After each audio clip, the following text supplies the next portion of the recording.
Okay, it's going to be a review of WWF One Night Only. We're at the 25th anniversary for this show, and this is a United Kingdom pay-per-view that aired exclusively in the UK and Canada. Definitely made sense because Bret and the Hart Foundation were hot at the time. It did not air in the United States live. Eventually, it did get a VHS release where Bret Hart and the Undertaker was actually cut from the VHS for whatever reason. But you know, it's an underrated show. It didn't get a lot of attention when it did come out on video.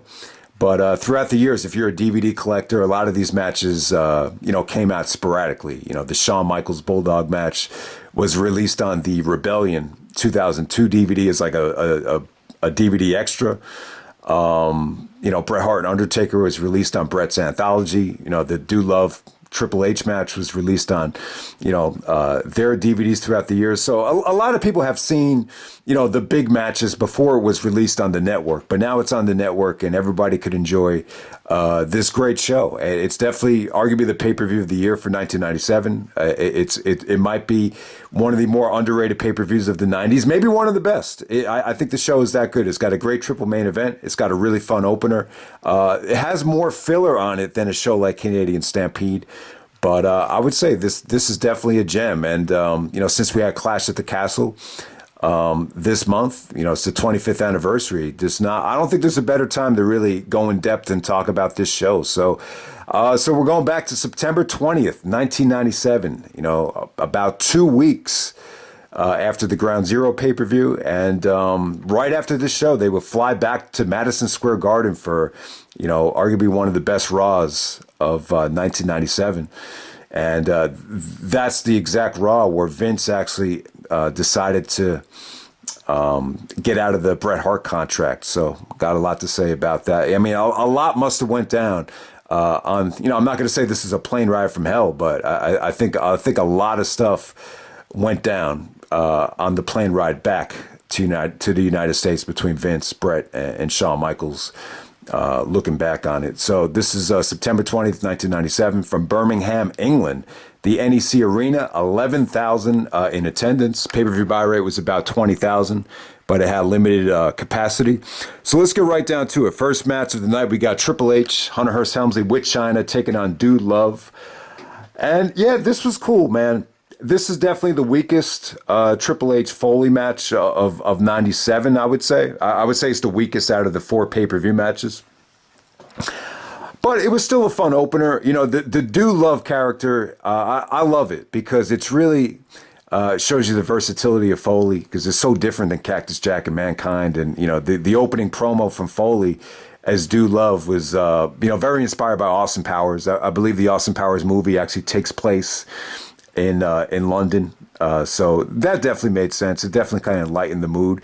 This was good stuff. It was pretty basic. It was fun chemistry from these guys. Chyna got a lot of heat here. Triple H got a lot of heat. They were into Foley because he was the good guy. It wasn't like Foley was, massively over, but, they were pretty much into the baby faces if you just kind of did the right thing. And that's kind of what Foley was here. Just, playing up to the United Kingdom crowd. A great confidence booster for Chyna. Triple H hits the pedigree behind the referee's back and kind of gives Chyna the high five. And you could just see, Chyna, had a smile on her face. And, you could just see her starting to gain a little bit more confidence at this particular time. What's funny is, the pedigree, when you think about that name, it really does have ties to the Greenwich Snob gimmick, the original Triple H gimmick from, back in the day. And it's just cool that Triple H never changed that name. I mean, he could have easily changed it because, when he became a badass, the game, the pedigree still really had ties to the, the original gimmick. So I thought it was cool how he always kept that name. But yeah. Really, really good stuff. Fun opener. Definitely one of the better things of the night. Definitely the highlight of the undercard. Incredible choice for the opener because I think it had this show started off with any of the next couple of matches, it would have set a very negative tone. All right, next up we have Tiger Ali Singh taking on Leif Cassidy. Yeah, this was kept very short, but it just wasn't good. I guess at the time they were thinking about touring India, and they did this with Jinder Mahal. I believe they actually tried to do it with Muhammad Hassan. They always tried to, from time to time, have someone that could sell tickets in the international market that's of Indian descent or Arab descent. And I guess that was the plan there. They were going to go on tour to India, but for whatever reason, these guys just didn't click. Leif, so Al Snow's playing Leif Cassidy here, and yeah, this was kind of like his last hurrah before he went to ECW and reinvented himself with the head gimmick. So, and there we go with that. So next up we have the Headbangers defending the tag team titles that they just won with the help of Stone Cold Steve Austin at Ground Zero, as they beat the Los Boricuas of Miguel Perez Jr. and Savio Vega. This wasn't bad. I got to say, the Headbangers overseas, they felt like they were a little bit more over. I think overseas, they could kind of relate to the skirts. The Headbangers are very inspired by Marilyn Manson, Nine Inch Nails, a lot of the punk rock scene. And I think in the UK, you have a lot of that over there. And, Savio's a good worker, and you were able to see Miguel Perez really, really show some good things in this match. I mean, you don't really hear a lot about him. In terms of success in the WWE, but yeah, I thought he looked pretty good here. I thought this got time. It was actually pretty decent. It really wasn't that bad. I mean, some of the undercard here comes across a little bit like it's a lot of filler, but that was actually not a bad showing from the Headbangers. Next up, we got the Patriot taking on Flash Funk. So you got Too Cold Scorpion playing the Flash Funk character. The Patriot, I believe his name is Del Wilkes. Yeah, like I was saying, guys, the Patriot's very well decorated. History in Japan, history in a lot of different territories. I think someone was even saying in the AWA he played a very similar gimmick called the Trooper. Situation here, the Patriot got a lot of heat. I think at the time, if you were representing America, waving the American flag, the fans in the UK, they've always been very, coexisting with the American fans. But in this situation here, the Patriot got a ton of heat. And I think a lot of it just had to do with there are certain markets in the States at the time in 97 that just weren't buying the Patriot gimmick. But I thought him and Flash Funk had a really good match. It was interesting because the Patriot got so much heat. Flash Funk wasn't necessarily that over, even when he was hitting, some pretty breathtaking offense. It's not like the fans were really that invested in Too Cold Scorpio here. But the Patriot actually gets the win with the kind of the full Nelson suplex. He actually calls it the Uncle Sam. It's kind of like a Bubba Bomb, but he just uses his left hand to bring him down. But it's a pretty cool name for a finisher. The Uncle Sam, the Patriot, Uncle Sam is kind of like what you call, the guy you pay taxes to in the United States. So it's a pretty cute name for the Patriots finisher. And next up, we got the Legion of Doom taking on the Godwinns. This was solid stuff. They went about 10 minutes, and it didn't feel like it was too long, didn't feel like it was too short. I thought this was a much better showing from both teams compared to the Fatal 4-Way tag team match at Ground Zero, which I thought was really a disaster. But this is a good showing from the Legion of Doom. The Road Warriors, Animal and Hawk were pretty over here. I mean, they really were. They were over at SummerSlam 92. They actually wrestled in the opener, I think, against Money Inc., and they got a monstrous pop there. I wouldn't say they were quite where they were in 92, but this is still a nice feel-good victory for them. I thought the Godwinns wrestled hard here. They kind of got a little bit criticized for phoning it in at Ground Zero because they knew they weren't going to go over. But, Legion of Doom actually busted out the Doomsday Device finisher here on a guy like Phineas Godwinn.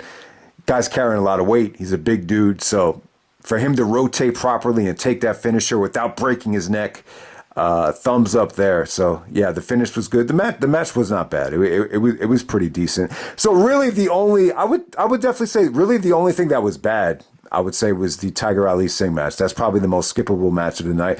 I thought Headbangers and Legion of Doom, both their tag matches, they both felt like they were a step up compared to Ground Zero.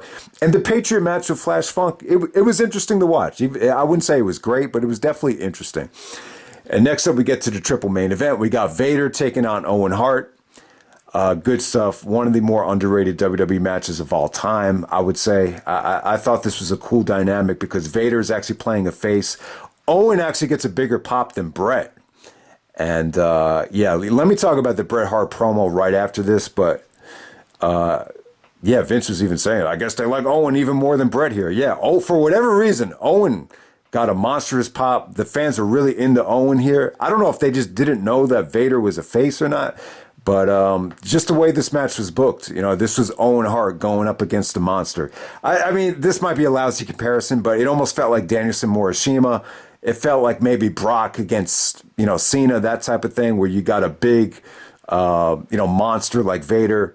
What does Vince call him? The Mastodon. You got a Mastodon like Vader really, owning Owen Hart here. It just looked like Owen.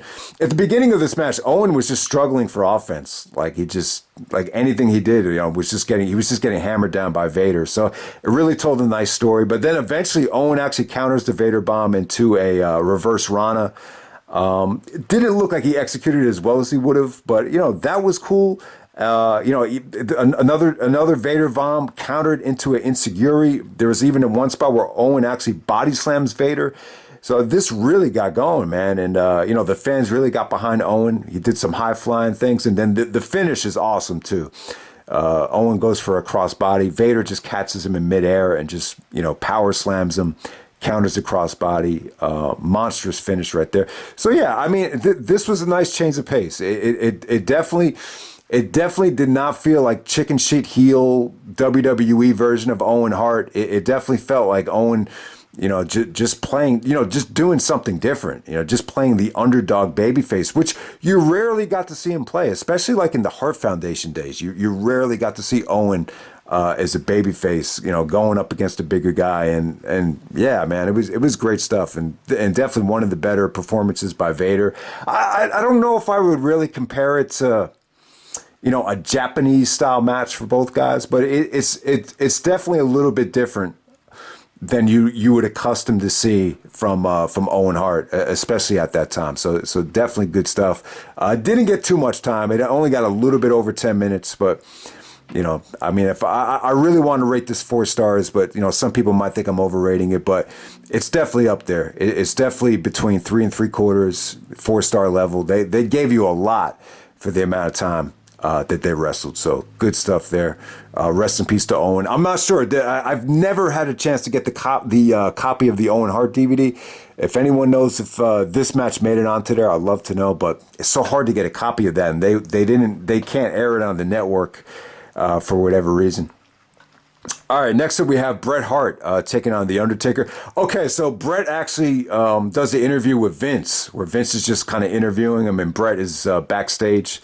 And, Bret's kind of sucking up to the fans in the United Kingdom, saying he has the best fans in the world in the United Kingdom. And then all of a sudden, Vince goes like, I'm not sure if I agree with that, Bret. Are you hearing the reaction? I mean, does it really matter what these fans think about you? And then all of a sudden Bret goes like, yeah, it does matter what these fans think of me.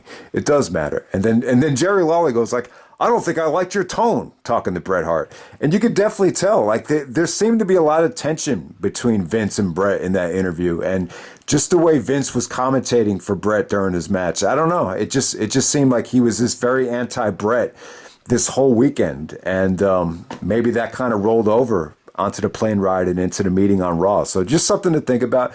That's the fun thing about going back and watching these shows is you could just notice little things like that just make you raise an eye and say, yeah, you could see the dissension right there. So, but Bret Hart and Undertaker, the rematch from SummerSlam, in my opinion, I think the SummerSlam match has a lot more elements of excitement. I think Shawn being the guest referee definitely gave that more drama. Definitely more excitement. I just felt like at SummerSlam, it just had more impact. Just certain things that they did just stood out as more memorable. From a technical standpoint, though, this might have been superior.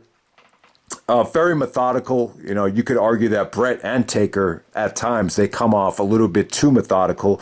So, yeah, this is not the match to watch if you just watch wrestling for the storylines and the entertainment value. And, you know, this is really not a match for women or kids. This is really, if you just like the stake and the brunt of, professional wrestling. So I can't say the match is for everybody, but, and I'll be honest, my brother, he does not like this match. He thinks it's very boring. I love the match. I think it's a great match. I think the SummerSlam match is better, but I will admit, this is not the type of match you want to watch if you're tired. If you want to, put on the match and fall asleep to, I might have fallen asleep to this match more than any other match in WWE history.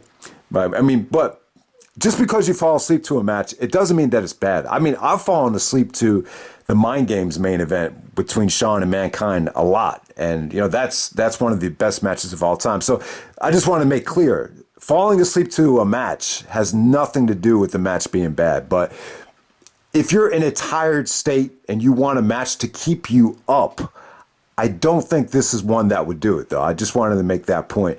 But yeah, I thought Bret was great here. Very methodical, but just very, very skilled. Just everything he did had a rhyme and reason to it. Just great dissection of the legs. Even some of the headbutts to Taker's back were just really, really good stuff. One of the worst, what this match has against it compared to the SummerSlam match is, I don't know what, for whatever reason, Bret has a lot of fans in the UK. He definitely got a great pop. Even Jerry Lawler was saying he's an international icon. But for whatever reason, Bret got booed, Taker got booed. It just felt like anytime there was a Taker comeback, he got booed. Anytime Bret was on the offensive end, he got booed. Very similar to the Punk and Hangman, where it just seemed like there was more negativity than support. That was definitely the case here. I'm really not sure why. But overall, I would say definitely good stuff. Definitely good stuff. They didn't really kill you with a whole bunch of, spectacular, finishers and high spots and near falls. Bret got a couple of nice roll-ups for nice near falls, but other than that, it wasn't too sexy of a match. It's more about, just the skill level of Bret working over the figure four around the ring post and just dissecting Taker. And, Taker did have a little bit of comebacks here and there. But, the finish isn't great, though. Bret actually takes the Mind Game spot where he actually gets stuck on the ropes. The middle and the top rope is actually choking him out. Then all of a sudden, Taker just starts, punching him. Kind of weak punches to Bret. And then the referee just calls for a DQ. Yeah, not a great ending. Probably one of the better disqualification WWF title matches that you'll see. But overall, just solid work from both guys. And it's funny. Bret did the podcast with CM Punk and Booker T for SummerSlam '92, and at the end of the video, they asked him, "What's your Mount Rushmore of matches?" And he actually said Undertaker at SummerSlam. And Punk's reaction was hilarious. He kind of rolled his eyes at. I guess he's not a big fan of Undertaker for whatever reason. Maybe it has something to do with that dress code situation. But it's funny though. Like Bret really loves the SummerSlam match. Like looking back on it, but for whatever reason, he decided to put this match on his anthology. Maybe it had to do with because not a lot of people had seen this match because it didn't air in the United States. So that might have more to do with it than anything. But it does seem like over time, Bret really, appreciates the SummerSlam match. He puts it in his top 5.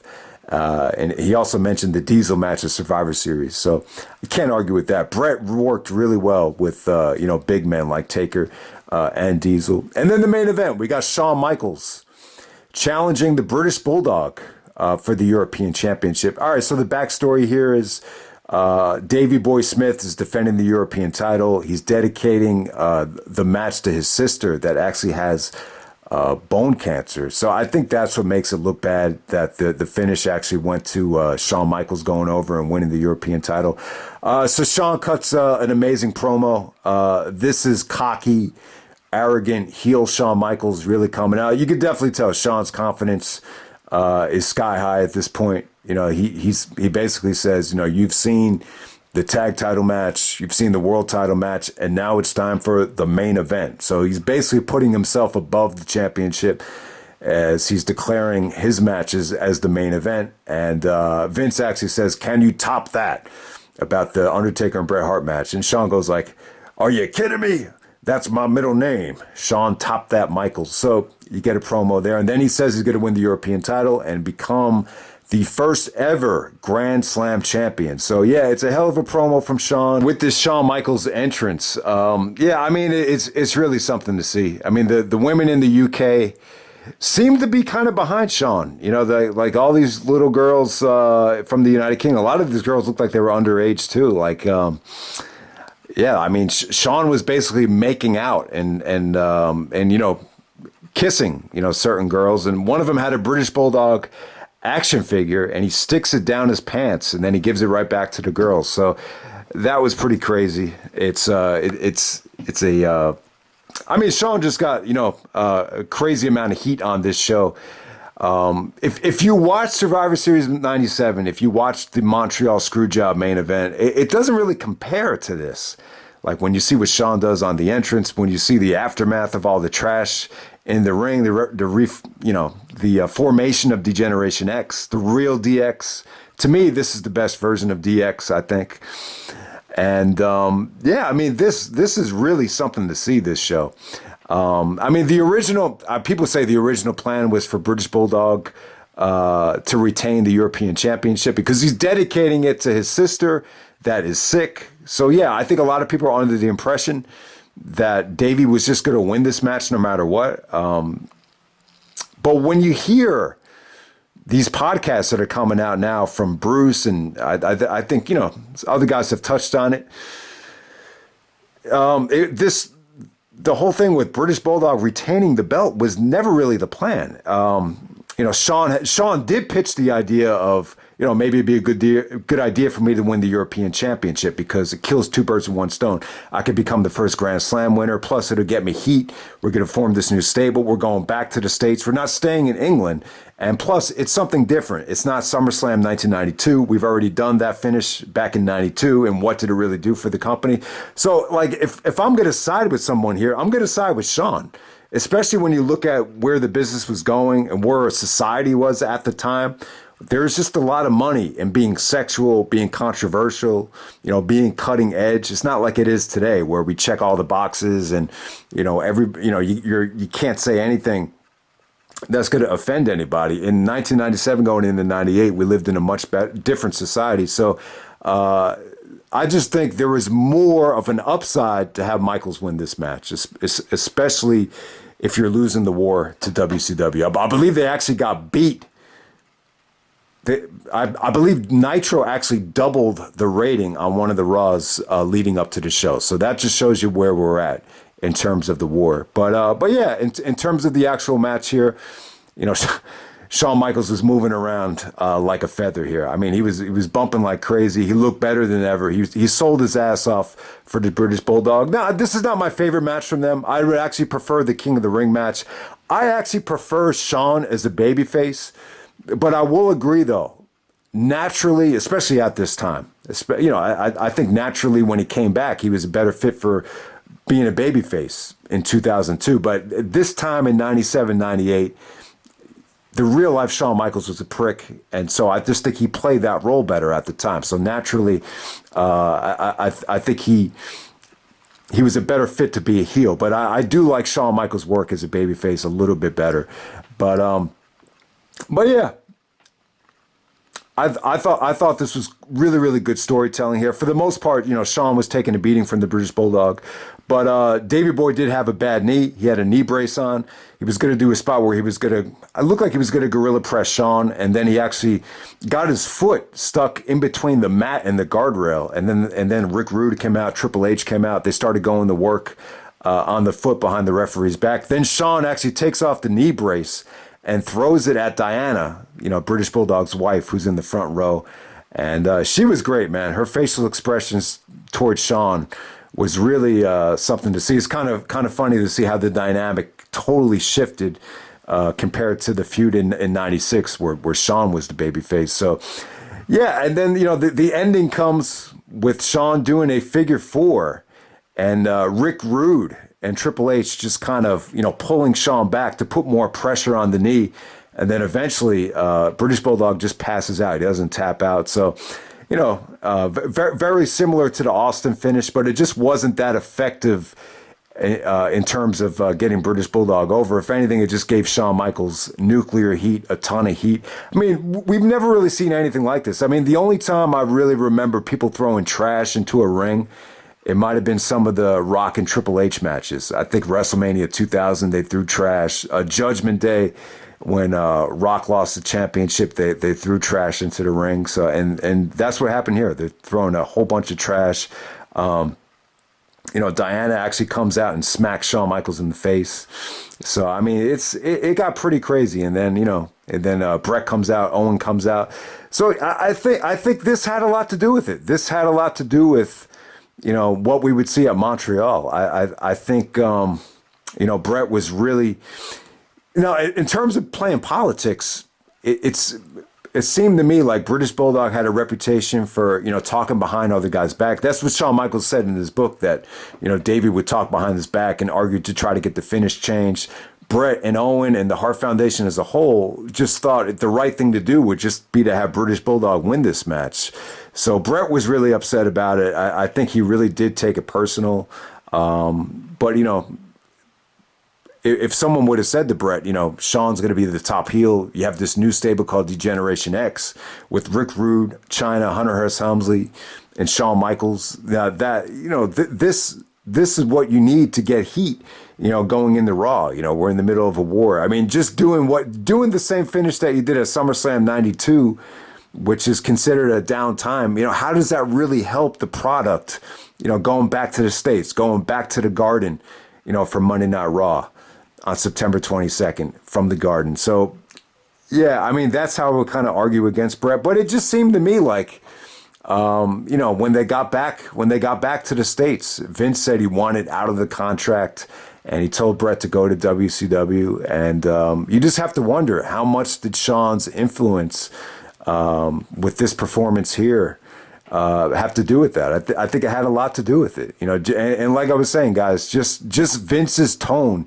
towards Bret in that interview, it just felt very negative. It just felt like, we're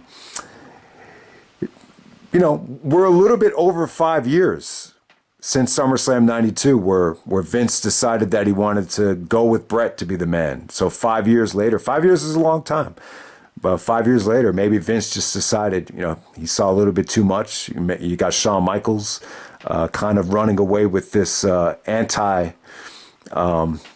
anti-PC gimmick. And, I think at the time Shawn was going to be the top heel heading into the Attitude Era. It just made the most sense. It's like, if you're going to choose between Austin, Shawn, and Bret, who's going to be the odd man out? At the time, it probably had to be Bret. I mean, I wish they could have found a way to make it work. But because of the ratings and because of Vince being in financial peril, I think he was manipulated just to try to get out of that contract. So that's pretty much it, guys. That's one night only. Hell of a show, hell of a triple main event. Even though some of these finishes aren't great, it's really, really cool to watch in terms of the crowd reaction. So I hope you guys enjoyed the review. Check it out on the network if you haven't seen it yet, and I'm out. All right.